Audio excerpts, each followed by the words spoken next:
Carb Crunchers, it's Freely the Banana Girl here. Today is day 15 on my 30 videos in 30 days, so I'm halfway through and I'm having a good time. I didn't realise I'd have such a good time as I'm having, and I'm enjoying all the support in the comments, so keep it going.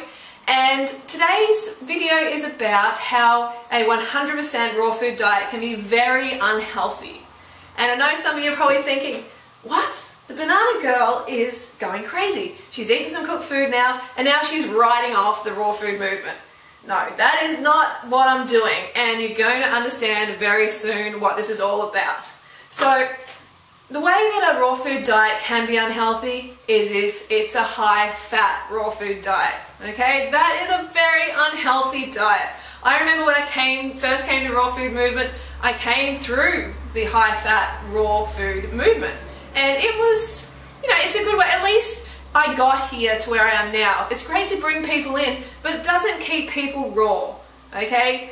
Before long, people are gone. You don't see them again if they try the high-fat raw style for too long. So when I found the raw food movement, I found Dave Wolf's forum called rawfood.com.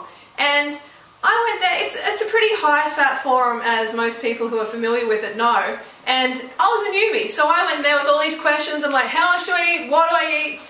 Just as any newbie does. And I got this overwhelming response of, just eat 100% raw. It doesn't matter what you eat as long as it's raw. That raw food's going to push out that toxic cooked food.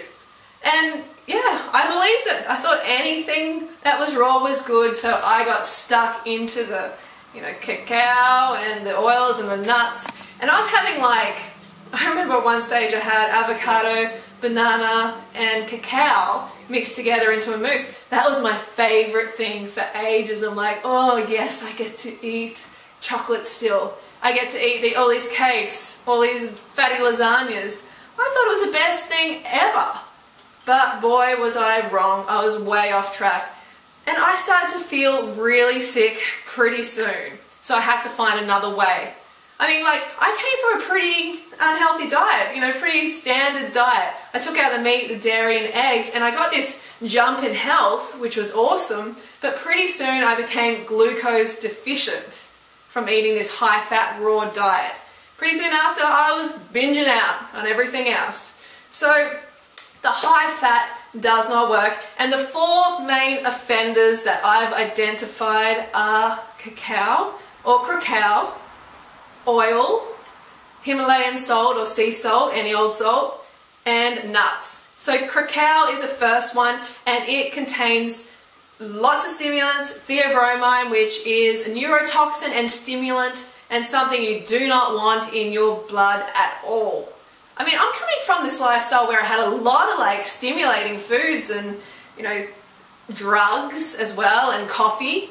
And one night I remember having 2 cacao beans, and I was absolutely wired. I was awake in bed till 4 AM just staring at the ceiling. That's how stimulating this substance is.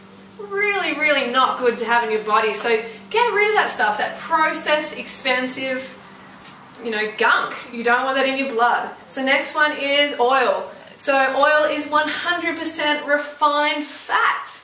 Do you have an oil deficiency? A fat deficiency? No. 99.9999% of the population do not need more fat on their body. And oil is just going to contribute to your fat cells. It doesn't have anything that you need. There's no oil in nature, just forget it. It's just going to sludge up your blood. It's going to make the absorption of sugar into your cell very, very hard for your body. So you want to keep your bloodstream clean, and oil does not do that. It sludges it up. It prevents the oxygen from getting to the cell and from you feeling, you know, your best and looking your best.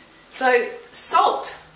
You know, all these like raw food dishes, they have a whole lot of salt, because if you just put the fat, like the oil and nuts in, then it's not going to taste that good. So all this salt has to go in as well.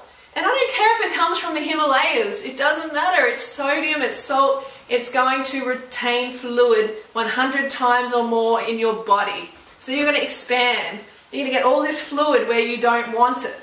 And it's going to contribute to high blood pressure and various other issues which you do not need. You know, you get all the sodium you need for your body in fruits and vegetables. Next one is nuts. So nuts, I know a lot of people are like, well, nuts are natural. You can just pick them up off the ground and eat them. They must be good for you.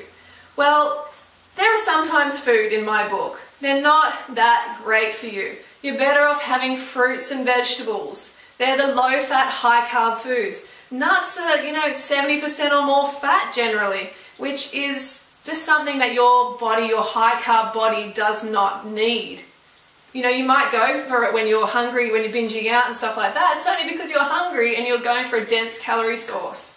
So you take the nuts out, get rid of these like fatty desserts and crackers and stuff like that, and you're going to get this huge lift in energy because you're not going to be glucose deficient anymore. Eat enough of this and you're going to get enough glucose. So they're the 4 biggest problems I see. So this is how a raw food diet can be very unhealthy. So what is a healthy raw food diet? The Banana Girl diet. Or any fruit, high carb, raw, vegan. So high fruit lifestyle. If you're going to do a raw food diet 100%, do it with the fruit. 95% or more of your calories coming from fruit a day. So if you don't want to do a 100% raw food diet, then you can always eat cooked starches. They're going to keep you healthy, and you know what? That's a lot healthier than a high-fat 100% raw food diet. Remember, 100% raw doesn't mean 100% healthy. It certainly doesn't. These are going to help keep you high carb for life. I see far too many people coming to the raw food movement and only being there for a couple of weeks or a couple of months because they're doing the high fat way and they're glucose deficient. They can't stay on track because they don't have the nourishment coming to their cells. And then you know what happens? They leave, they talk about the raw food movement and they're like, raw food didn't work. But of course it didn't work because they didn't have enough nutrition going to their cells. So that's what I'm trying to prevent. I'm trying to help people just to feel their best and look their best and do it right the first time. Okay, so I hope this video helped. And if you found this info helpful, then spread it around. Press the like button. When you press the like, it helps other people see the message and then they come and go, wow, this raw food thing or high carb, this sounds interesting. And just helps the message get out. So I will see you tomorrow. Don't forget to go root yourself or fruit yourself. Go fruit yourself.